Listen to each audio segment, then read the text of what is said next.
The starting lineups for these two teams. Alex Rando will start in goal for NYCFC. Diego Rodriguez at right back, returning after starting before Joe Scally came down.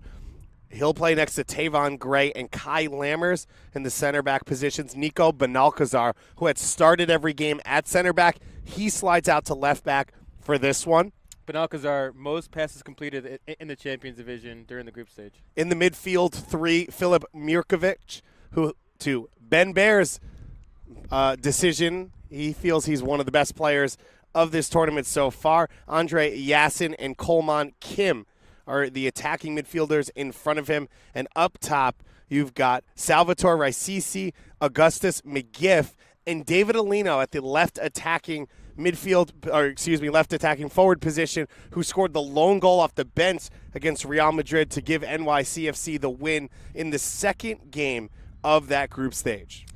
Alino, who you will see come in from the left wing, uses right foot. This is what he did against Madrid to score the goal, and you're going to see that all game from him. He started the other two games for NYC during this group stage. McGiff, we haven't seen much from him in this tournament because he hasn't played much, because Gio Reyna is the guy who plays in that spot up top. I'm excited to see what kind of player he is and what he's going to give to this team, because Reyna, as we know, their front three usually shift around with Jonathan Jimenez usually involved. So this maybe we'll see a little bit more of their players staying in their positions, with McGiff maybe playing more as a striker. As we kick off here for FC Dallas, Wilson in goal. From left to right on that back line, Hinojosa, Carrera, Burns, and Escribano, who Coach Luchi Gonzalez is very excited to see. Pacheco and Lateef in the holding midfield positions, Valenzuela in the attacking midfield position, and a front three from left to right of Lacey, Pepe, and Dante Seeley, son of former FC Dallas goal scorer Scott Seeley. And one of my players to watch is number 31, the left back for Dallas. Of course, on his first touch, Hinojosa screws it up, and ball goes out of bounds. The Wind, as always, alive here in Frisco, Texas. Dallas in their home Reds going right to left with the Wind at their back, and NYCFC in their home Blues going left to right here in this first half. Two of the most promising academy teams in the country, two very young teams, both on the field but in their rosters overall. And both these coaches, in Luchi Gonzalez on the Dallas side and Rodrigo Marian on the NYCFC side, very excited to see these squads play. Yeah, of course, NYC won the Premier Division last year with extremely young side. I believe the youngest squad in the entire tournament last year. A lot of those players still playing with this team. A lot of them are O2s. Even a guy like Gio Reyna and Joe Scally are both 2002s, so they're even young for this tournament. They can come back next year if they wanted to. So a lot of young talent out here, 15-year-olds who have a lot of room to grow, but still pretty strong right now.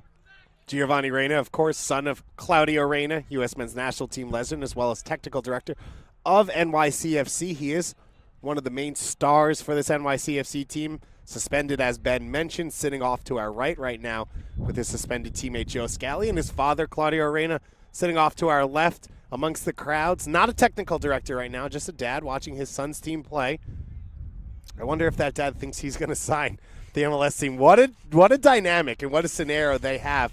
But, Ben, this is just NYCFC's second year as an academy, as Rando goes diving out there, and they are so impressive to watch in terms of their style, in terms of their philosophy, as well as the skill of the players. Yeah, Rando again coming out like he did against Madrid, coming out strong off his line, so we'll keep on seeing that throughout this match. But, yeah, their academy team plays much like their first team. They have a lot of the possession throughout the match, getting the ball around, creating chances. They're a fun team to watch. We haven't seen a lot of it in this tournament. They only have 2 goals. But we've seen them create some chances. Against Madrid, they had more chances than they actually scored. And I expect to see some more goals out here today.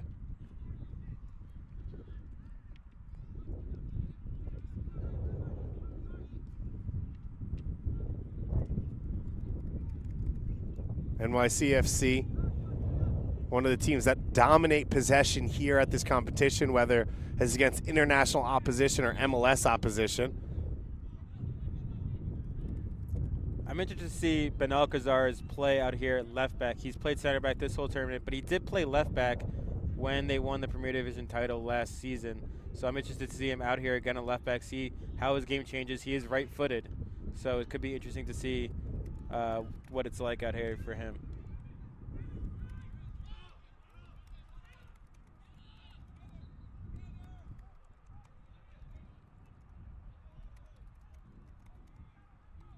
This is what you'll see from NYC the entire match. They're going to get the ball back to Randall. Randall's not going to boot it. He's going to, well, they're playing into the wind right now too, so that plays a little bit of a factor, but he's not going to boot it. He's going to try and get it out to his center backs in Lammers, in Gray, and then they're going to try and build up from there. NYCFC, as Ben mentioned, champions of the Premier Division last year. They qualified in second place in the East region behind Atlanta United for the Champions Division this year, knocking off, yes, their rival, New York Red Bulls, as well as some strong teams in DC United and Philadelphia Union. I wonder, we didn't watch the matches from the qualifying, but when you look at the team like Atlanta, who finished first in that group, you look at this team, Atlanta's a lot bigger in terms of physical stature. I wonder if that was the major factor in them being able to outlast some of their opponents, including against NYC in qualifying. FC Dallas coming into this tournament, second in the Central region behind Toronto FC. They have been to the semifinals the last 3 years in the Champions Division, just losing out in head-to-head to Pachuca, sitting on 6 points in their group. This FC Dallas team beating Monaco in their first game 2-1, losing to Pachuca in their second game 2-1, and then beating LA Galaxy 2-0. It'll be a free kick chance coming here. Valenzuela standing over this one. A number of the regular names, as we said, not in this FC Dallas first team, and their captain Toledo, as well as Gomez up top, as this left-footed cross is played in. It's alive in the box, cleared now by Kim. And you would have wanted, if you were a Dallas fan, to see Toledo on the field for that set piece. He's a strong player in the air, and he's a player you want to see in those kind of set pieces, but of course he's not currently playing, not in the starting 11 for Luchi Gonzalez today. Pacheco pushing that ball forward. It comes back the other way. Burns, who we've seen at left center back most of this tournament alongside the captain Toledo, playing on the right side today. Carrera, number 51 at left center back. Ben, one of the players Luchi Gonzalez was very excited to watch in this game. He's talking to him just before we came over here. He was very excited in general about playing this young team, giving some of these players a chance, as you always expect at this age, but guys break through at different ages. And he said Carrera, late blooming just recently, a 2002 born, but now playing with this 2001 team. And he's excited to see him at that left center back. Yeah, Carrera, in addition to Valenzuela, number 46, we haven't seen a lot from him in this tournament. And the front three of Sealy. Sealy's played a little bit more than the other two, in Ricardo Pepe. And Lacey, we haven't seen much of it all in this tournament. So these are some players that need to make an impression, want to make an impression. Luchi Gonzalez, this is their opportunity to do so in this tournament. Yeah, Sealy got the start against Pachuca in the second game. Came off the bench in the first and third games of the group stage. NYCFC looking to work through some space now. Raisizi floating in off the wing, picking up possession. Mirkovic with the switch field ball. It's headed away as Wilson was out of goal. And miscommunication between him and Carrera there. Lacey now sweeps the ball there off the feet of Rodriguez. I was really impressed by Rodriguez in the first group stage game that they had against Atletico Paranaense. Mm-hmm. Yeah, he was good. He was calm on the ball. He was able to get forward. Of course, you know, he sits behind Joe Scally during normal matches. Joe Scally played left back actually against Sporting Kansas City in NYC's third match, but he's getting an opportunity. I mean, again, we're going to keep on saying this is the time to show that you belong at this level, that you have potential for the future. Dallas under pressure, shot blocked from McGuff. It was a mistake in the back there by Burns, eventually leading to the turnover This NYCFC team, they're going to play high up the field. They're going to look to get on the ball as much as possible. It'll be interesting to see how an FC Dallas team, Ben, that I don't think is as possession-oriented as Luchi Gonzalez's teams have been in the past years, but can be just as dangerous. No, they haven't really played much possession in this tournament. They've more been trying to hit on the counter. Of course, against the Galaxy, they were down a man, and they were still able to create the better chances in the second half because they were able to get their wingers forward. The wingers are dangerous, and they have the big body in the box for this game with Pepe, but they were able to get their wingers forward and really create some one-on-one scenarios. And their second goal came from the left back, Hinojosa, who bombed all the way down the left sideline to get that pass from the winger to score the goal to get it past the Galaxy goalkeeper. Also, Lateef, number 6, he's come on in the past couple of games for Dallas. He's been really impressive for me. He sits behind Luis Hernandez and usually in the starting 11. But I think you see the physical stature out there. He's bigger than a lot of the other players out there. But he's able to cover a lot of ground in that number 6 position. You see it right there. And I think his physical stature and his physical ability is up there. I want to see more from the technical side. But I think he's one to watch for Dallas in this game. Pacheco, Lacey, and Sealy, 3 of the players in the starting lineup who were down in Mexico City just a couple months ago with this U15/16 setup squad to play in the Liga MX International Championship. As Lacey now comes down the left wing, it's blocked at the near post and just wide. Very fortunate for that NYCFC team to not see that go in their own goal. What a touch by Lacey on the run. He touches it with the outside of his right foot, keeps it in stride. That's exactly what you want to see from a player at that position, to be able to keep the ball and still run in stride at full speed with the ball. He's not able to find his teammate, but he almost forces Tavon Gray into an own goal. Yeah, Tavon Gray sliding over there. Very lucky to not see that go into his own net. Now it'll be a corner kick coming. Lacey out there to take, as is Valenzuela, who we saw take the set piece a few moments ago. It'll be Lacey here with the right-footed service to the far post. Burns heads it back towards goal, but he can't keep it in, and it'll be a goal kick coming here for NYCFC. And Tavon Gray hasn't had many opportunities so far, with Kyle Lammers and Nico Benalcazar playing almost all the minutes at center back for NYC in this tournament. But he's very highly rated. People think he could be very good as a professional, so he's going to get his shot here. Chance to run now for NYCFC. Giff on the run, and he puts his shot wide. No pressure on McGiff in the end, Ben, and he doesn't even put it on frame. You got to go high there. That's near post, you go high. I don't know what he was trying to do exactly, but he goes low. You're not going to get it past the keeper. He was guarding that post. You got to go high and try and do, kind of what Landon Donovan did against Algeria back in 2010. That's the shot that you're looking for. If you're NYCFC, you also want to recognize how easily McGiff ran away from Carrera there. He's clearly got the speed to get past the defense. I mean, he ran right by the Dallas defender right there.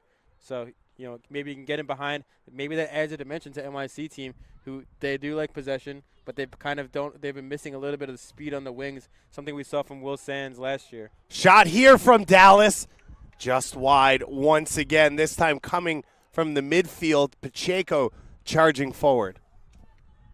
Dangerous right now, end-to-end stuff for both these teams. We've got a great opening 15 minutes here at Field 4 of Toyota Soccer Center in Frisco, Texas. David Goss and Ben Bear on MLSsoccer.com with you. All your Generation Adidas Cup content on MLSsoccer.com. You can follow it all the way through Saturday. And, of course, you can follow qualifying all year round. These young players, the future, Ben. We were here 1 year ago.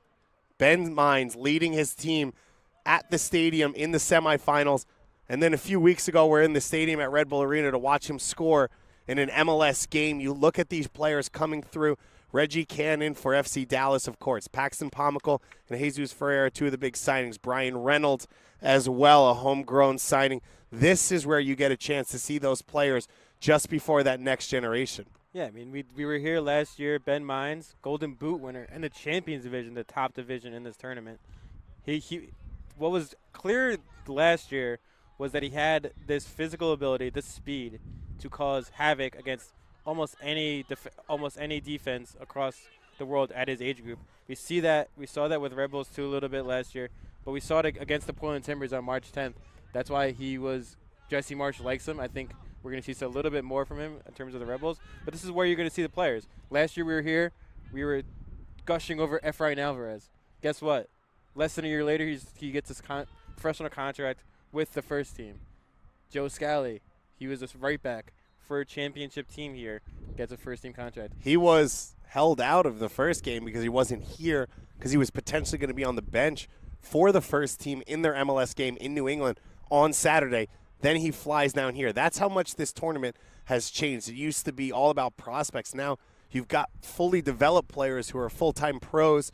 You've got young prospects who are 13 and 14 playing up age groups. You've got international prospect, national team players. This is really impressive how far MLS has come already. Look, you're going to see players from this tournament who are going to sign professional contracts within the next 6 months. Maybe a guy like Merkovich. I don't know what he's already 17, of course, but maybe he gets a professional contract soon. Jason coming through. Charging forward there was Jason. One of the highly rated players for NYCFC, has struggled at times in this tournament. Rodrigo Marion told us last night he wanted to give Jason another chance. He believes in him, knows how good he can be, doesn't want him to leave with that taste in the mouth of struggling here in this tournament. Of course, I mean, a lot of these players are going to be stars for their college teams within the year because they're going to be playing with their college teams in the fall. A guy like Nico Benelkazar is going to go to Wake, the top team in the country. I know they haven't won any national championships, but they did finish the season #1, I believe. So he can walk right in. Like Brandon Servania, who wasn't at this GA Cup last year, but he did play in Dallas Cup. We saw him at Dallas Cup last year, and he got a contract within the next 6 months. He played in GA Cup 2 years ago, then going to Wake, as you said. Coleman Kim in the midfield for NYCFC, headed to Yale. Kai Lammers, starting left center back, headed to UPenn. Plenty of Ivy League talent out here on the field. Are they going to class more, or are they playing soccer more? I mean, they're pretty good at both, clearly, because both those players, Kai Lammers has been really impressive this tournament. Coleman Kim right here on the ball in the box, lays it back for Alino.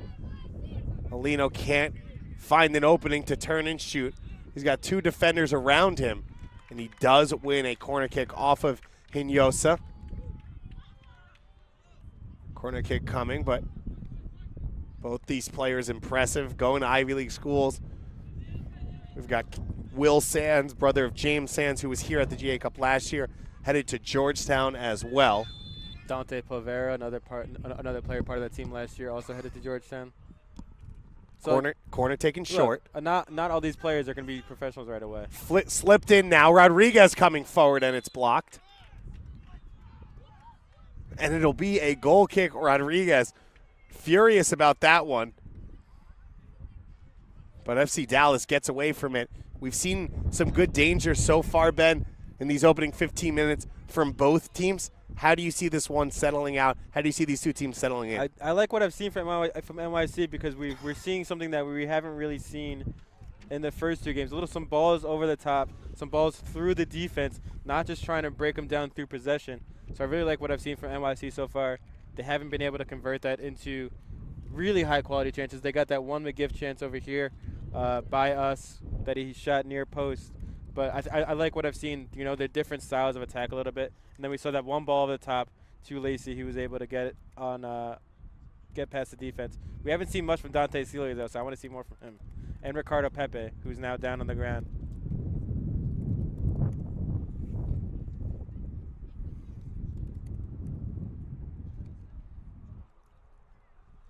So player down here for FC Dallas. NYCFC going over, talking to Rodrigo Marion, getting a couple of pointers here.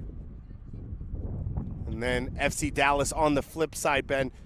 You're not going to call it a bad tournament, right? 6 points in the group stage. You beat Monaco, a team that sold €300 million worth of players out of that academy last year. So one of the most dangerous teams. You beat them in the opening game. You end up, as we said, against LA Galaxy, man down and still scoring a goal and winning 2-0. But not the same team that we've always seen from the individuals. What do you see from this FC Dallas squad? I haven't seen that game breaker that one guy who's really, really special on this team this year. I think if you Dante Sealy maybe is that guy next year. He's a little young right now. But last year they had a guy like Brian Padilla who, is not going to be professional yet this year. He's going to Maryland. But he was that game breaker. He was that guy you look to score the goals, to create the chances. And we haven't really seen that kind of player. We've seen Benny Redzik do it at times. He's not out here today, number 46. But he's also a 15-year-old. We haven't seen that player who's 16 or 17 in the attack coming through. I do really like Nathan Toledo, the center back. He's their captain. I believe he's 16 or 17 years old. I think he's a player who's probably going to go to college for a couple years, get his bearings a little bit more, become a little bit stronger, a little bit taller. And I think that's a player you're going to see with FC Dallas in 2, 3, 4 years who could play with them. But outside of that, I haven't really seen a special player in the midfield yet, and I'm still waiting to see these younger players up top. It's been interesting to see for FC Dallas that position, the center back position, they've allowed guys to go to college, develop a little bit more because you need that size and strength. As here's a turnover in a dangerous area, and FC Dallas goes just wide. It looked like the opener coming here for FC Dallas, and they just couldn't finish it off. Gomez comes onto the field and immediately gets a chance. Ricardo Pepe is forced to leave due to a leg injury. NYC, as they always do, play to the back. We saw that a lot with their first team back in 2015, 2016, playing out of the back, causing chances for the other team because they're trying to play out of the back a little bit too much. Doesn't always work. That time it almost cost them. Gomez with 2 goals already in this tournament. Ben, one of the players we highlighted of the ones that had been rotated out for this one. So now he comes back on. Expect to see him play right there in center forward as a like-for-like change. Lacey, though, and Sealy have been really fun to watch and entertaining alongside that center forward spot. Sealy ducks between one. Now he goes by his second defender but can't keep possession. Almost. He beat a couple of defenders there. He got a Meg. That was exciting. Raisisi can't keep the ball, and now FC Dallas looks to cycle it around the back. You can hear the wind blowing through our mics from behind the FC Dallas goal, from right to left across your screen. Which is the change from every other day in this tournament when it's been left to right. So it's not really going to affect anything in terms of who's going to have advantage. But it's weird after 3 days of wind one way, it's going the other. Weather, Ben? Can't predict it, huh? So crazy. You can't predict it, huh? So unpredictable. Here in Toyota, I actually saw Claudio Reyna just pick up a piece of grass and check that wind. So he also, like you, is confused and surprised by all of this. Claudio Reyna. If he can't doesn't, figure it, I can't figure it out. Yeah. That is fair, and that is definitely true. We, of course, have the New York Red Bulls against Monterey playing in the semifinals up at Toyota Stadium. We've got a ton of other games going on as well. We'll update you with those as Raisisi floats that cross past everyone. Jasson now on the far side, Burns with the big tackle, and he clears his lines. Good tackle by Burns right there. He hasn't had his best performance so far today, but that was a huge chance. Jasson, again, not able to break down the defense and create a chance for his team.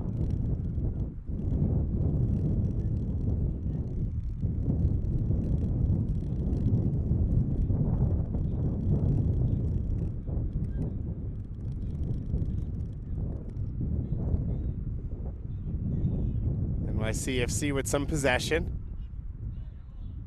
A perfect afternoon for soccer. 70 degrees, sunny, a little bit of wind here.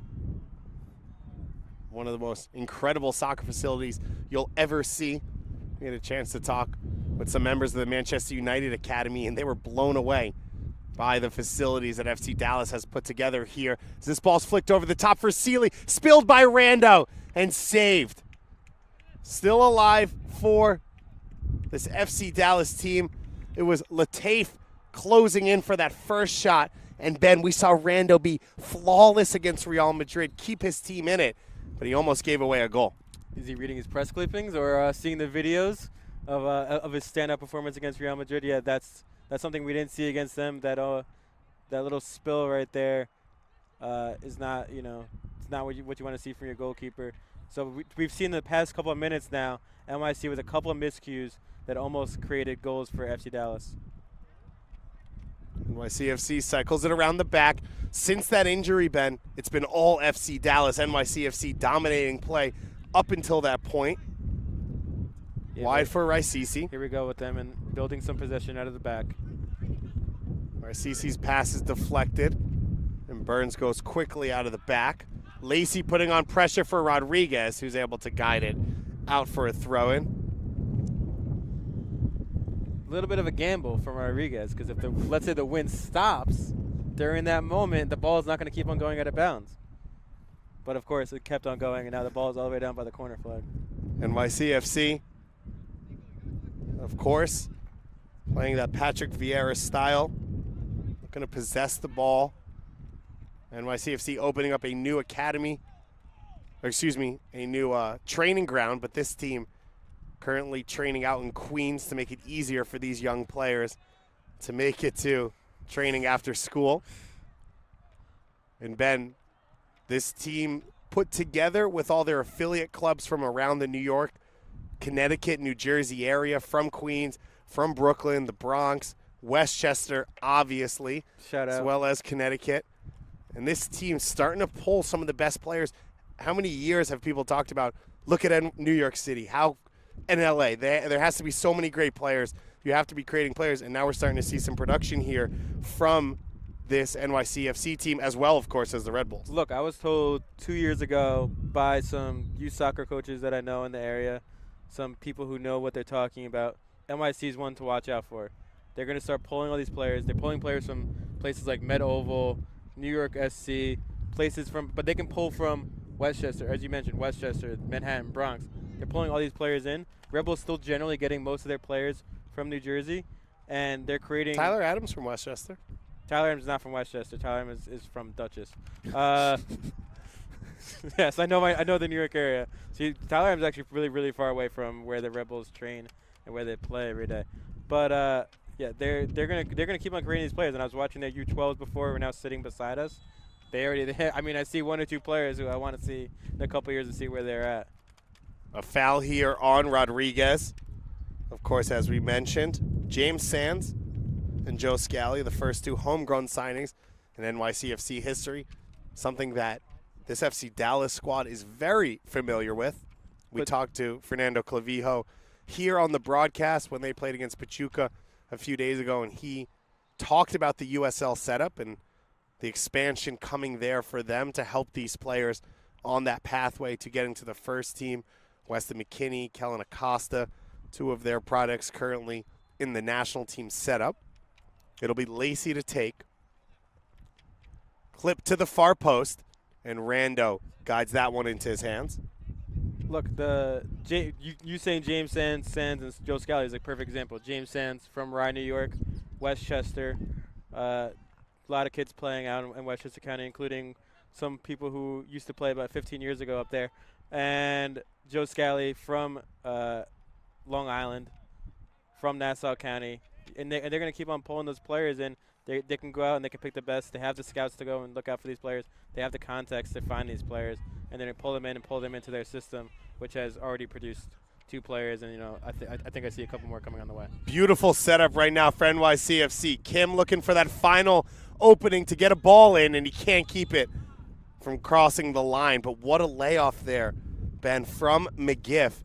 Down that wing, Coleman, the one-touch pass for Raisisi. This NYCFC attack could be really fun to watch. Yeah, all these players, Raisisi, McGiff, they've all made some really good passes, some really good touches on the ball.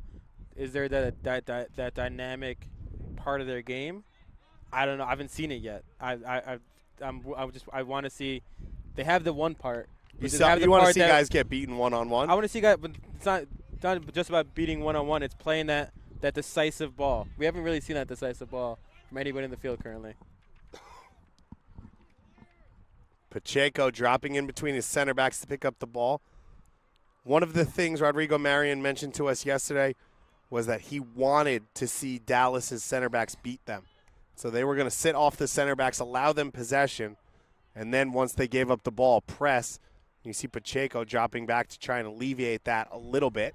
by doing that, you're forcing the center backs to play to their danger men are the wingers, and it's harder to get to the ball from the center back to the wingers. You have to play that ball over the top, which we just saw, but that's a harder ball than playing it through the midfield or playing it out to the wings, playing out to the fullbacks. Interception there, and the foul will go against Rodriguez, who once again is not happy. Lacey's now down with a little bit of an injury. We've played just south of 30 minutes here at Toyota Soccer Center. Ben Baer, David Goss joining you on MLSsoccer.com for Day 4 coverage of the Generation Adidas Cup. Both these teams coming in second place in the group stage.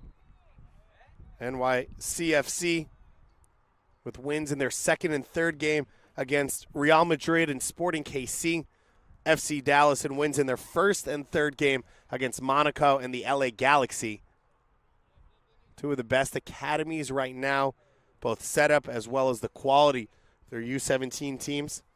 Facing off here on Day 4. 35-minute halves, 70-minute games. If we're tied after 70 minutes, we'll go to penalty kicks. 2 points for the winner, 1 point for the loser. And Ben, both these coaches told us, but their message to their players was no MLS team got into the semifinals. Whoever gets 5th place is going to be the best MLS academy team in the country. We want to be that team. Yeah, and both these teams have that chance. I think there's definitely some healthy competition between Rodrigo Marion and Luchi Gonzalez. You know, it's all about, developing the kids and making their kids the best players they can be, turning them into professionals. But I think both these academies want to show that they're the best academy in the United States, and this is an opportunity to put something out there saying this is a benchmark of we beat you guys in this tournament on this day. LA Galaxy knocking off Atlanta. The game before us, one of the reasons this tournament is so important as this ball goes long for Sealy. Rando out of his goal. Sealy tries to float it over him, and he can't find the range, although it'll be a free kick coming. Or a goal kick, right? I got very confused for a second. When the ref points like that, yeah, it's always very confusing. Is there like a different Well, the linesman was pointing, but the player down was in between the flag and the goal line. I think we need to come up with a different hand motion for goal kicks. Ben, I think that you should work for pro. I think that would be a really good place. I'll just call up Howard Webb right now. I was like, I have this brilliant idea. Howard Webb was here last year testing VAR before it went online. This was one of the huge final live tests for them to use it in games for referees to get more practice before it went live in Major League Soccer. Another test going on right now is NFL-style announcements for the referees in the stadium over the PA to explain when they're reviewing and what the final decision is to the crowds. But just now, before Razizi tries to beat Hinojosa one-on-one, Hinojosa's showing why I think he's one of the top players here, probably maybe the top left back outside of a guy like George Bello, who already has a professional contract. But I think he's going to be a left back who you're going to want to see in the next couple of years as a guy getting into he's already in the national team camps, but maybe getting into U20s, U23 camps. Hinojosa at left back. It's been Bonilla for most of this tournament at right back. He played in a first-team scrimmage yesterday with the MLS side, so he gets a rest here today. And as I mentioned off the top, Escribano gets the start at right back, a player that Luchi Gonzalez says he thinks has youth national team potential. We haven't seen much from Escribano so far, as you said, with Marion trying to make the center back speed him. Escribano hasn't gotten much on the ball, but we can say that Alino, he's created maybe one opportunity for NYC, but outside of that, we haven't heard much from him. So Escribano's done a good job keeping close on him. Although here's a ball over the top, and see if he can get back into it. Yeah, but ball wasn't great, but again, Escribano's positioning was pretty good on that one. Carrera, shaky start so far for one of the newcomers with this FC Dallas. U17 setup, all these players born January 1st, 2001 or later. McGuff, the interception. Getting the start at center forward. As Ben mentioned, normally Giovanni Reyna's spot, playing as a false 9 for this NYCFC team. We saw last year in this tournament he was moved into that position as the tournament ran along. really found some success in that spot, scoring himself but setting up his teammates. Mirkovic on the ball. We were talking about that rivalry in the New York area. Mirkovic was in the New York Red Bulls Academy. He was released now with NYCFC and one of their biggest performers. Yeah, the Red Bulls are probably not going to be too happy about me talking about Mirkovic that much. I don't think so at all. He would look pretty good in red as New York Red Bulls are facing off against Monterrey right now in the Premier Division. Of course, it came to light when Joe Scally was signed in the New York Daily News that he was actually tried out for the Red Bulls as well and did not make the team. But what did not come to light in that one was that he also tried out for NYCFC, was cut, and then brought back, and then brought into the NYCFC Academy. So those two teams, very similar in the way they work, clearly. But if you're Joe Scally, you're really going to go all the way to Hanover, New Jersey to train every day instead of playing in Queens? I don't know. I'm not Joe Scally, so I don't have to make that decision. Fortunately, he could have carpooled with Mike Grella, of course, driving Glen Cove and just listening to a little Z100, hanging out for 45 minutes. Now listen day. to the fan? I'll listen to the fan. No, Mike Grella specifically told me. Oh, he did? He goes, the drive's not that bad. I just throw on Z100 and I drive over. Mike Grella living in 1995. Does he even have a Spotify or anything like that? Well, XM? and now he's living in Columbus, playing for Crew SC, of course. That's a long commute. One of the, yeah, that would be a long drive. One of the hottest squads. We saw Crew SC here at this GA Cup, Ben. They're one of the most interesting teams because they have a true top-down identity. Greg Berhalter's team plays the same as his U17s, as his U15s. That style, getting the fullbacks up the field, dominating possession. It's really interesting to watch young players be developed to step directly into that first team. It's really interesting also talking to their head youth scout, who I was able to catch up with over the past couple of days. And, yeah, they have specific players they look for because they have specific positions that they want every single player to play. So they have they have wingers, but they have two different types of wingers. You know, your classic Ethan Finley or your Justin Miram. They search out those two different types of players. They're not just looking for any wingers, looking for players, you know, they call it the pocket and in behind. Those are the two wingers that they try and search out for. And yeah, they have the fullbacks going forward. And it was mentioned that maybe Will Trapp plays differently than any other defensive midfielder in MLS. I'm not sure I believe that, but that's what he said. But yeah, they're looking for those kind of players, and you see it in their academy team as well. Yeah, you could see it. Lem Cool playing in that Will Trapp role deep in midfield. Sebastian Berhalter, son, a part of that team as well. For this one, though, we thought it would be good, Ben. It was an open first half. A lot of dangerous chances for both these sides. What's your main focus for either of these teams going into halftime? You've got Luchi Gonzalez talking to his squad and Rodrigo Marian talking to his. I think if you're both coaches, I've liked what I've seen from both sides. You're both creating chances in different ways, and your defense has been able to hold up in those different chances. If you're NYC, I want to see a little bit more from your attackers, but I think the midfield is playing well. Mirkovic hasn't really taken over the game, but he's done decent. And then you have Johan Gomez now in for the rest of the second half. So I think we're gonna see some more from him there. We've got goals coming in this one. NYCFC FC Dallas, day 4 of Generation Adidas Cup here on MLSsoccer.com.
Whistle's been blown as we are off here in the second half. NYCFC facing off against FC Dallas here at Toyota Soccer Center. Day 4 of GA Cup coverage. David Goss and Ben Bear joining you. A number of subs just made at halftime. We'll get you that information as it's passed along to us. For NYCFC making some heavy changes here. Jonathan Jimenez is on, as is their central midfielder in Veljko Pekovic, who we've seen play heavy minutes over the last few years, and Harrison Robledo coming off the bench. As we've been told, NYCFC looking to give every player an opportunity to get some minutes, looking to see some other players here in what is a big matchup against FC Dallas on the road.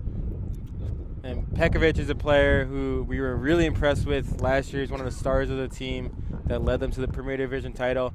We haven't seen much from him in this tournament. He's a central midfielder.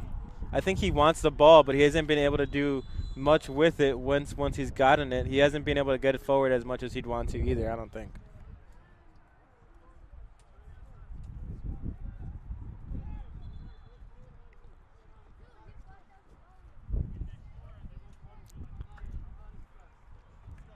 It looks like a free kick coming here. Oh, excuse me, a dead ball on the field. So swapping out the balls for the referees. And now a free kick coming for FC Dallas. NYC is better. The NYCFC U12 team walking by our broadcast and deciding to join in. Always appreciated. They're a third member of the crew. It helps especially when they're wearing the jersey of one specific team and they're 12 years old. That's how you know you're going to get that high-quality content on MLSsoccer.com. And then Claudio and Giovanni Reyna walking by, father and son. One, we hope, a future NYCFC player. One, a former New York Red Bull player. That is true. I always forget about that, actually. It's a tough one to remember, you know. It was the end of his career. He's so synonymous with the Red Bull, with the NYC these days that you forget about. Yeah, he was like their first DP. He was like, well, him and JPA. Two of their biggest signings of all time. What a player. Juan Pablo Angel, currently working for LAFC down in Colombia. LAFC has their U12s here.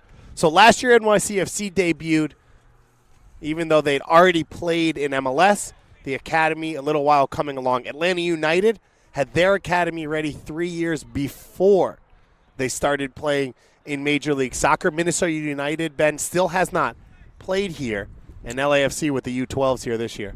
LAFC, second year in the U12 division.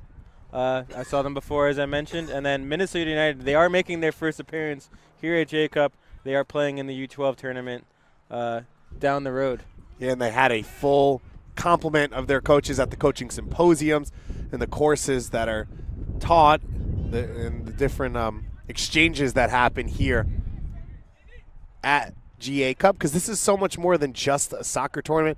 It's a chance for these young players to play against some of the best players in the world, see where they stand, but it's also a chance for the coaches to learn about what's coming next, different changes that MLS is trying to push as they move the academy system forward here in the U.S. and Canada.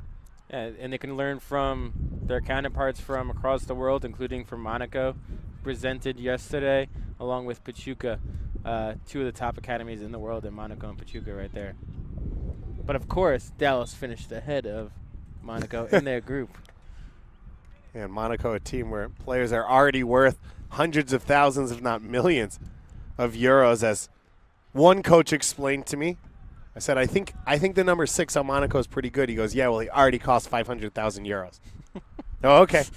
I'm glad you could put a number on pretty good. Charging in the box here, NYCFC. The cut back towards Jimenez, intercepted by FC Dallas.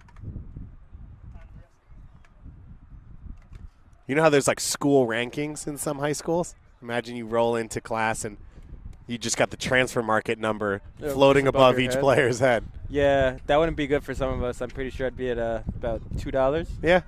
Hey, anything is something though, Ben. Do you think I'm worth $2 a lot more? I think that if I was putting together my MLS fantasy team and I needed a player because I wanted to spend more on David Villa, I'd buy you and put you on the bench. thanks, because bench players don't really matter in fan fantasy. Exactly. But thanks for the compliment. David Goss and Ben Bear here, enjoying each other as well as this game, as always. Ben with a huge smile on his face. Ben, we're pretty lucky. The chance to watch the best young players in the world as well as the country. Well, I mean, we've also been in New York for the whole winter, which has been a miserable winter in New York City. I'm sure these players, the NYC players, are happy to be out here too in this 70-degree weather. Perfect weather out here right now. Sunny and 70. A little bit of a wind coming from behind the NYCFC goal, running right to left on the field. NYCFC in their home blues, FC Dallas in the home reds. See, this is the problem when you play a right-footed player at left back.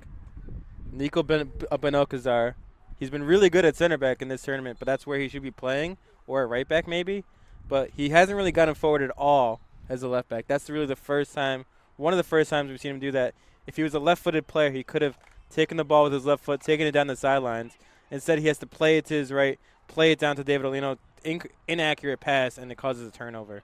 Some scores coming in from the other fields here in the Champions Division of the GA Cup. Real Madrid a 2-0 win over Monaco.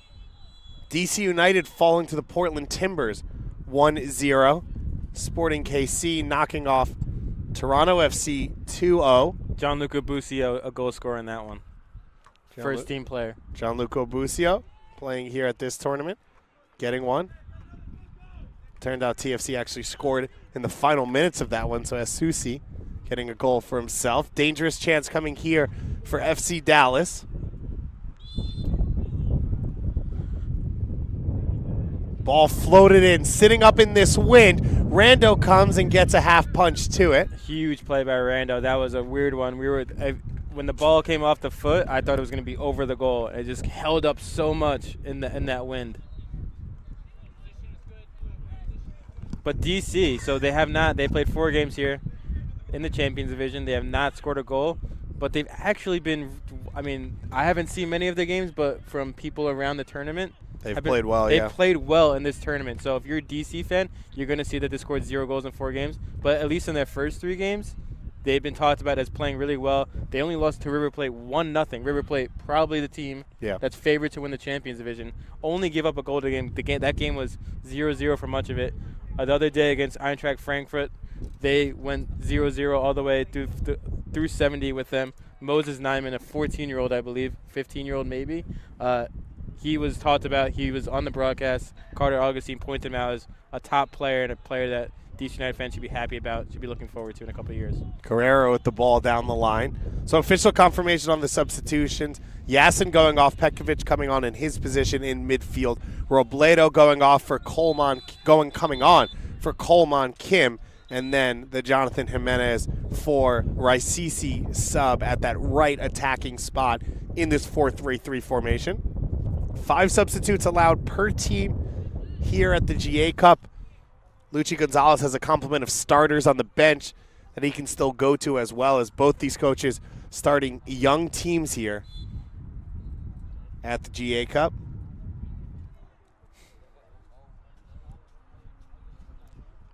Davon Gray, who had that interception in the first half, that was just feet away from being an own goal.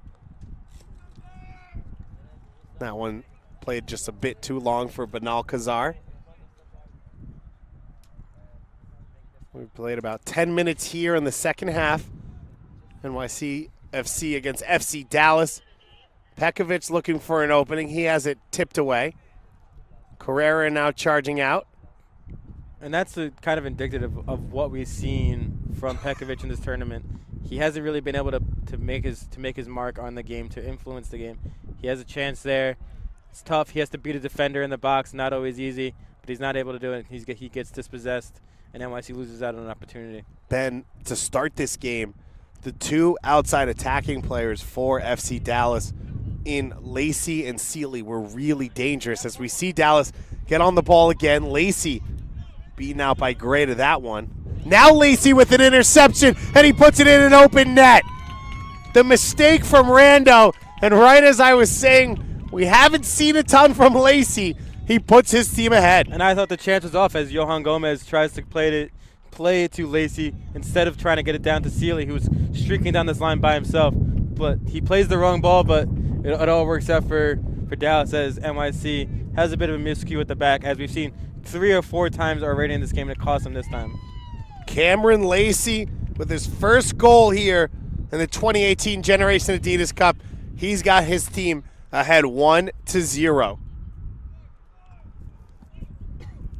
Well, I was about to say, Ben, the momentum had shifted NYCFC's way over the last 10 minutes of the first half and here in the second. But then the mistake from Rando, we've seen 1 or 2 already here in this game, and Lacey took advantage. Yeah, I mean, we had the Rando miscue from before. We had another ball trying to play out of the back that led to another Lacey chance that was not able to finish earlier on. So that's number 3 right there, and this is the one that cost them. They have built some chances out of the back, but you have to wonder. I think that personally was an individual mistake. He tries to play the ball to Tavon Gray instead of just taking the ball, taking it back onto his left foot maybe. He has time. Lacey's not right in front of him. He has time to take the ball, maybe get clear with his left foot instead of trying to play a pass, which we know that NYC want to do because they want to build out of the back, but you can't always do that. FC Dallas charging forward again. Sealy looking to switch the field for Lacey, who's not there. It was a good job, though, that time by Pacheco starting the attack from deep. Now NYCFC have to answer. They went down in the first game against Atletico Paranaense. They then went down a man to a Justin Hack red card. They proceeded to lose that game 3-0. Since that moment, they've not trailed in this tournament. A 1-0 win over Real Madrid, a second-half goal by David Alino off the bench. A 1-0 win in the final group stage game as well against Sporting KC, a late penalty kick scored by Joe Scally. I want to point out what just happened. Filip Mirkovic gets the ball. It's laid off back to him, and he takes a touch, and he tries to play the ball over the top a bit. That's something – it didn't work out. It didn't work out, obviously, as the ball was called offside. That's not something that we've seen from him in this tournament. Usually he's way calmer under pressure. He'll take a touch. He'll work around the defender and clear some room. And here we see it again. But I think Dallas has maybe caught on to him a bit. You see the double team right there. Long ball there. It hits the foot of Burns. Still gets through to Alino. Alino one-on-one with Burns now. Cuts in. His shot is blocked. A chance coming here for New York, and Jimenez's shot off the rebound was blocked as well. Yeah, Jimenez has struggled in this tournament to make an impact. He's played all 3 positions up top, as NYC likes to do with him, Reyna, Yasin, Alino. They all kind of shuffle around, but he hasn't really been able to make an impact so far in this tournament. That chance, that was a tough one, but that could have been what got him off in this tournament. Pekovic now charging forward. He tries to lay it off for Benalcazar. It's easily intercepted, though, by Lacey. Looks like the front 3 for Dallas starting to swap positions a little to find some other openings.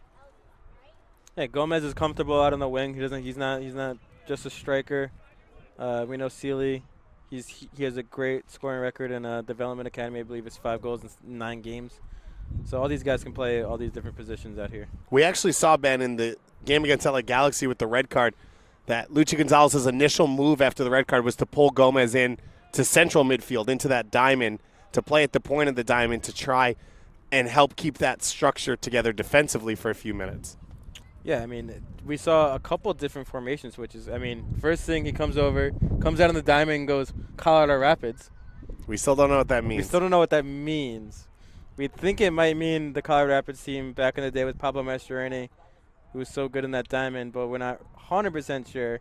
So we want to figure that out. But then eventually he goes to a 4-3 midfielders in front of the back line and then a 1-1 up top. But one of the big things we always hear is the reference points of how you speak to your players. What is it that you teach them, then how can it be applied in the game? Luchi Gonzalez does a great job when he talks to his players of not just saying keep possession. Mm-hmm. He references specific drills that they work on, specific concepts that they work on so the players understand what's being expected of them. What's really great about this tournament, what the kind of access that we get is that we're able to sit in games that we're not announcing. We're able to sit in between the benches, right behind the coaches. You can hear everything you say. So when everything that they say to their team in every single moment. So what I like to listen for is what are the instructions that they're telling the teams. Guys like Luchi Gonzalez and Brian Claben, who's the coach for LA Galaxy, and Rodrigo Marion for NYC. It's clear that they say words that we don't always understand because their players know what they should be doing, and that word that they'll tell them is something that is coming back to them from something they worked on, they drilled on. They know that in that specific situation, they should be doing this. And instead of some other coaches that we hear sometimes saying stuff that you hear, when we were growing up in these soccer fields. Yeah, like yelling switch. Yeah, like that kind of. You don't hear that from these kind of guys. No, you hear Coach Kleiben will say channel specific areas, specific concepts of what he sees and what he thinks the player should be seeing as well. This one goes wide here for Escribano. Down the wing towards Sealy. Cleared away by Gray. Cloud rolling in here, but still a perfectly sunny day. We had heavy weather to start the tournament. It was supposed to be a consistent day off for every game as FC Dallas will make some subs here. So it looks like one of their star players in Tessman is going to come on, as well as potentially, I think, Cesar Hernandez, who had the opening goal against the LA Galaxy. The games are supposed to be on Friday, Sunday, and Tuesday, but because of weather, the Tuesday games got moved up. So a lot of these teams played 2 games in 24 hours. Luchi Gonzalez went with his best team against Pachuca on Sunday, didn't get the win, brought them back. They got the win against LA Galaxy. As you see 2 substitutes going off, it looks like Valenzuela. His day is done, as is Pacheco. So it'll be like for like. Cesar Hernandez will be the deep-lying midfielder now, and Tessman will go in to that number 8 role alongside Valenzuela. And you see Hernandez coming on, and he was showing some Latif, number 6, some hand signals. I think they're going to try and change up the formation a little bit with Hernandez sitting right in front of the back line, maybe pushing Latif a little bit forward. Hernandez with a gorgeous goal, Ben, against LA Galaxy. A shot from outside the box coming in late. You'd love to see that from your number 6. Michael Bradley-esque, that goal was. And here's a little tackle. Tessman, you can tell right on the field immediately he brings size. He's a bulldog in Luchi Gonzalez's system, pressing when he has to, winning balls in the air, and constantly trying to make runs into the box to join into the attack. What's interesting with Tessman is that I've been here for 2 years now, and a player that size I've not seen play in the midfield. He's almost always either a center back or a striker. So when I first saw him a couple of days ago, I was interested to see how he played. But I think he fits in there. His feet are quick enough that he can play in there.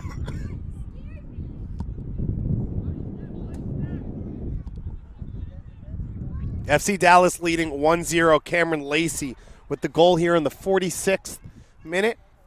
35-minute halves for a 70-minute game. If we're tied at the end, we go to penalty kicks, 2 points for a PK win, 1 for a PK loss. About 20 minutes played here in the second half. David Goss and Ben Bear joining you on MLSsoccer.com. I mentioned other scores around the Champions Division here on day 4. LA Galaxy knocking off Atlanta United 1-0 in our first game. LA Galaxy, Ben, with Uli Yanez, a US U20 international playing a few years up, was over in Spain with them, played in a friendly against France. We got to see him here for 70 minutes. You were impressed by this young player. He was special, and I think, he coming back from the U20 camp, he was a player that I wanted to see a couple weeks ago when I was first seeing what the rosters were going to look like. He's the name that popped out. He's the name that I was told that I should be looking at. He was, of course, here last year. We saw him play with Efrain Alvarez as one of the top players in this tournament. He came in. He played on the left wing. He was silky. I mean, that's the first word that comes to mind. He was able to weave through defenders, cause a lot of havoc, for the Atlanta back line, and it seemed almost effortless at times. Both feet able to use, got a beautiful left-footed cross in at one point,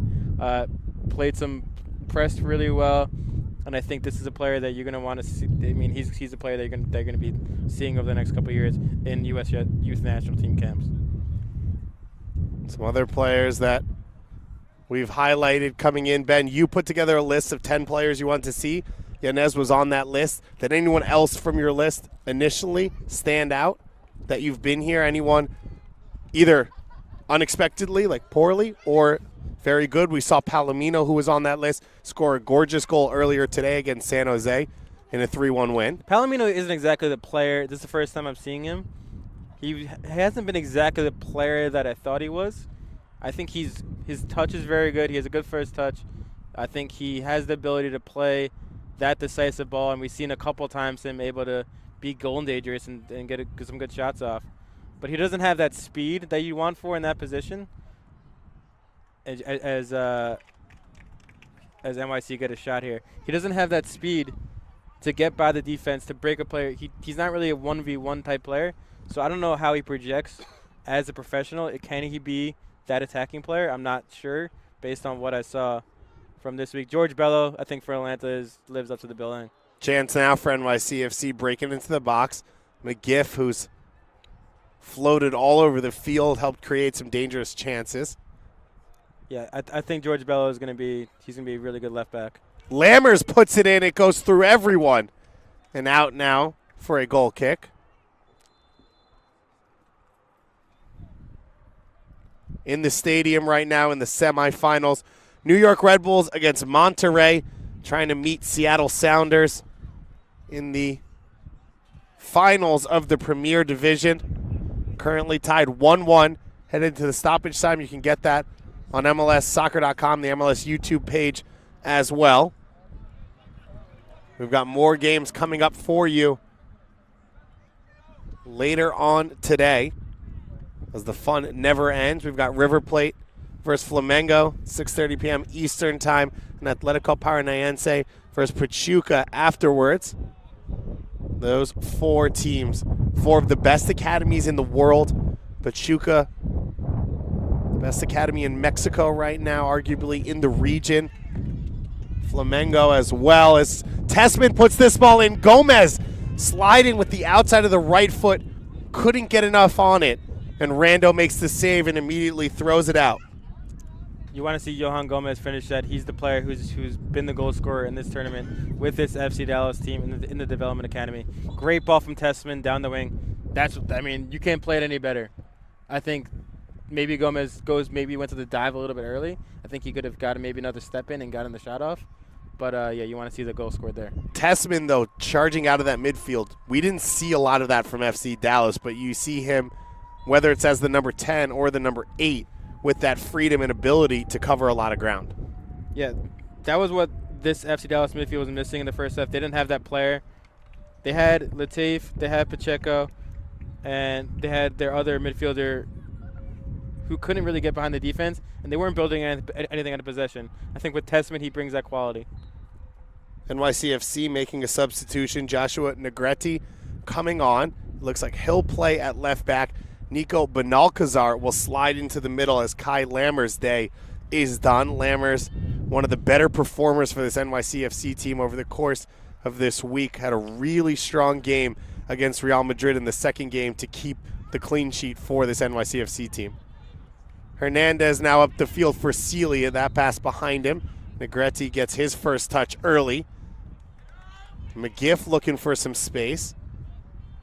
NYCFC also making a substitution up top. Joe Shuchecki coming on at center forward. So it looks like Alino going out, and McGiff will play over on this left-hand side.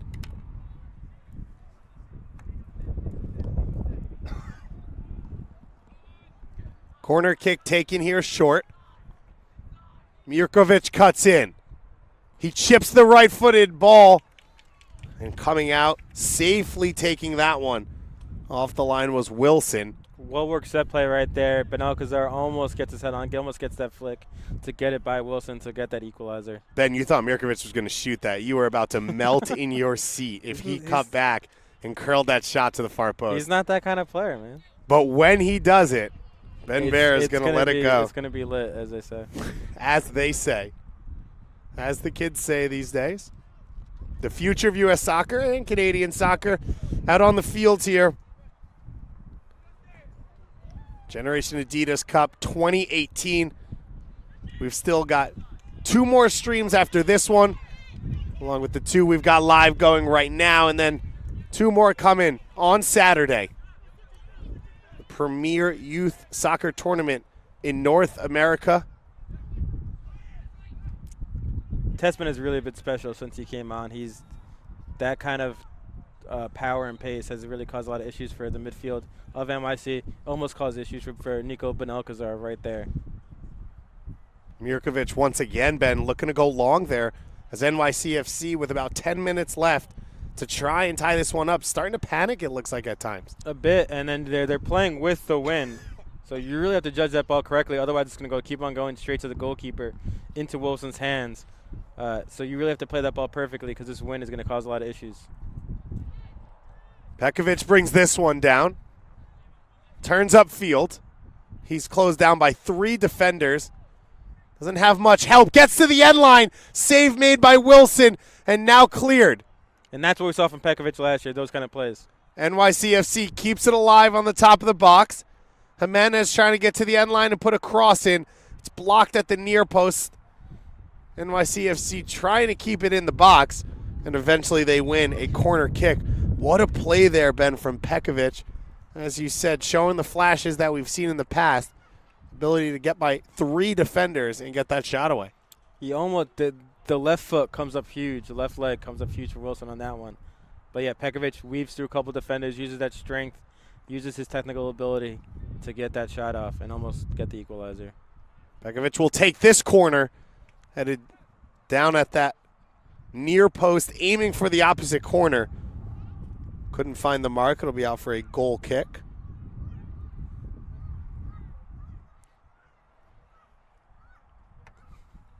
If you're FC Dallas here, Ben, you dodge a bullet on that one. You're leading 1-0. How do you take the air out of this game and get out with a win? The problem with what FC Dallas with that statement is that FC Dallas have not been – they're not winning this game because they've been building in possession, holding their foot on the ball. What they've been doing is getting the ball out to Cameron Lacey and Dante Seeley, getting them out on the wings, letting them work with their speed. And that's not really going to help them in this situation because they need to be able to possess the ball a little bit, kill off the game. Otherwise, you're just going to see NYC wave after wave, guys like Pekovic get forward and really cause havoc on their back line. Tessman heads that one wide.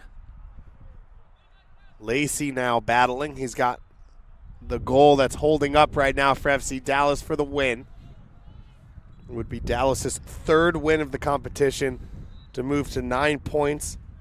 Both these teams trying to come in 5th place, be the best MLS academy coming out of this Generation Adidas Cup. And right now, Dallas on their way towards that. Substitution coming.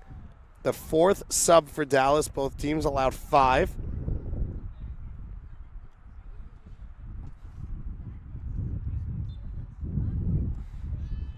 So NYCFC have made their full complement of 5 substitutions. Ben-Alcazar up the field into the feet of McGiff. Now the left center back, Ben-Alcazar, charging up the field to join the attack. Tessman makes the tackle, and then the foul will go against this NYCFC team. It looks like Garcia, the substitute, coming on here, number 62 in midfield. Cesar Garcia, Ben, was a player you really enjoyed in this competition. He's the kind of player you're looking for in center midfield. We talked about this in the last game with LA, with what Solando was able to do. I think Garcia, he's just smooth. He's able to put his foot on the ball. He has a good first touch and able to get it out to his teammates quickly. Plays 1-2 touch, what you want to see in center midfield. Seeley now takes it to the corner. Trying to keep possession. He gets a throw in for Dallas, but it'll be deep in that NYCFC half. Escrobino, who's been a bit quiet in this game, which isn't always a bad thing for a fullback, will take the throw. 4 subs used by FC Dallas, 5 already for NYCFC.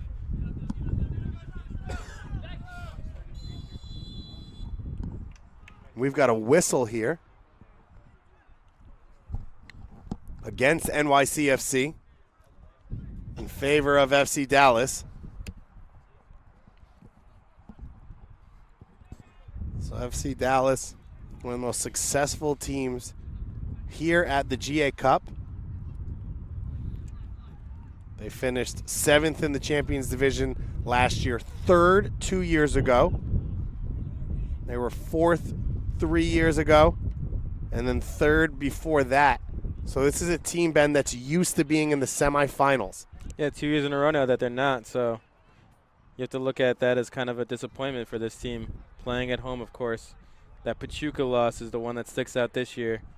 Last year they went down to Independiente del Valle. It was their loss, who were a strong team last year. Lacey now pushing that back line. Gray out to defend. It goes off of him and out for a corner kick. But I think Luchi Gonzalez, to your point of trying to kill off this game, trying to possess the ball a little more, I think Garcia is the guy that you want kind of helping with that situation. Latif wasn't really able to do that, but Garcia has done that in the past in this tournament. Dallas has their final sub up and ready to come in. First, they'll have a corner kick to take.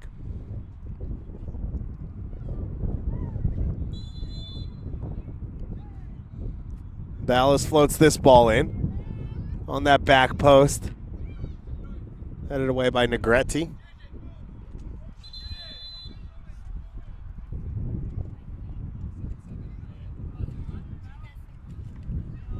So it looks like our current winning goal scorer, Cameron Lacey, will be the one to come off. Ben, what do you make of Cameron Lacey's afternoon? Obviously, I think his speed caused a lot of problems. His pressing caused a lot of problems. We didn't see much from him on the ball. He had one little run down the sideline. But I think, and obviously he's the goal scorer, but that came from an Alex Rando miscue. His speed is definitely one to look out for, but we didn't really see, I don't think he made a huge impact on the game despite being the goal scorer. Gomez takes it down off his chest. So Sealy's going to get the full game here today. After that substitution, it looks like Benny Redzik is the player to come on. Redzik already 2 assists in the group stage of this competition. The U.S. Youth International, as Ben mentioned before, good friend of Giovanni Reyna.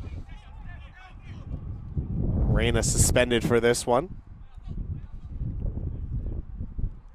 Redzik has probably been their best player in this tournament. I think he's at 15 years old. He's younger than a lot of other players in this tournament. He's been special, and I think here we go. Down the sideline. Early ball for him. Redzik now, a little bit of space in the box, trying to cut by Gray, and he goes down, no call made.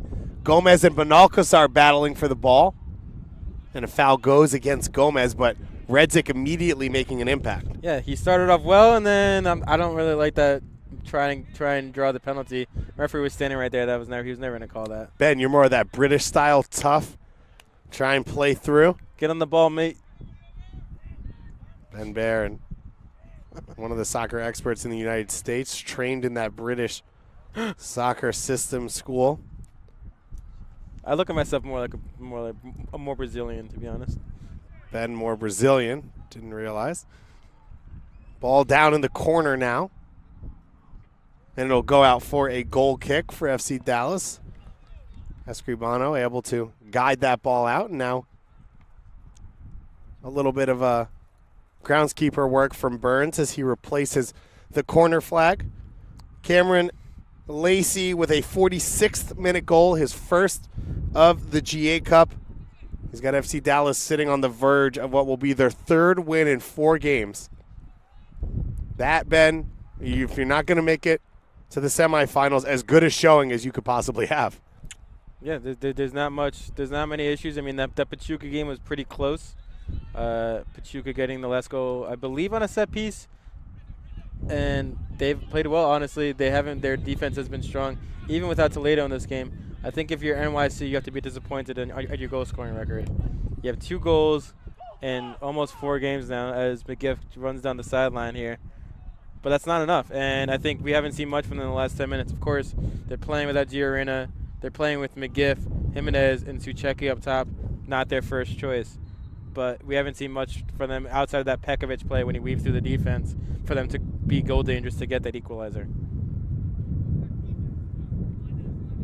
This NYCFC team just in their 2nd year here at the Generation Adidas Cup. Always, you have to say, one of the most entertaining teams to watch. Tessman picks his head up. He'll switch the field towards Redzik. Brought down and cleared. Now a second bite at it. Garcia puts it wide. Hinojosa can't keep possession. Back to the feet of Garcia as we enter stoppage time. Here in the final game at Field 4.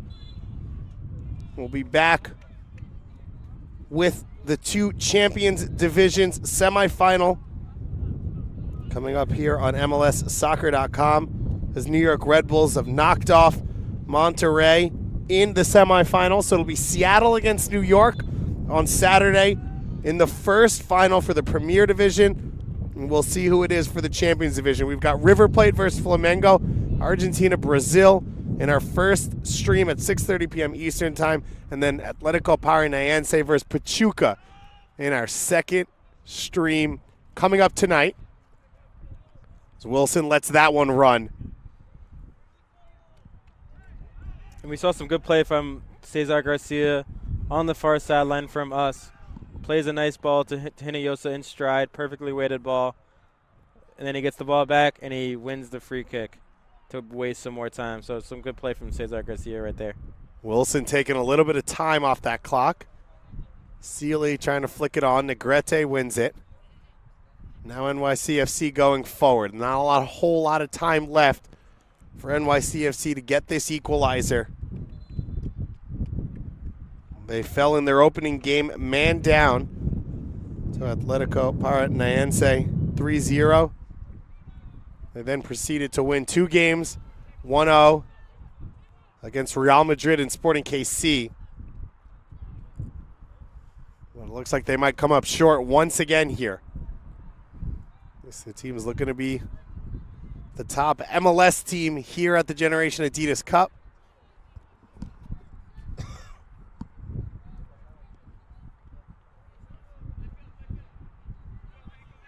Mirkovic, pressure put on by Sealy, goes all the way back to the goalkeeper's feet in Rando. And as our final whistle comes, Cameron Lacey, 46th minute goal off the mistake by the goalkeeper Rando. An easy finish for the young Dallas native. And that is it. The difference as FC Dallas knocks off NYCFC 1-0. Ben, final thoughts on this performance? FC Dallas showed some flashes, especially Dante Sealy. Tessman came on as a great sub. Gomez flashes here and there, but strong defensive performance. You want to see more from NYC. They were without Gio Reyna and Joe Scally, but we didn't see much for them in the offensive end. Now they just have 2 goals in 4 games. Well, for Ben Bear, myself, David Goss, everyone here at Field 4 Toyota Soccer Center, thank you so much for watching. And stick to MLSsoccer.com for all your Generation Adidas Cup action. We've got 2 more streams coming up. River Plate, Flamengo, Atletico Paranaense versus Pachuca, 6:30 p.m. Eastern Time and 8:15. And then Saturday, we've got 2 finals back-to-back at Toyota Stadium. Thanks so much for listening, and have a great day.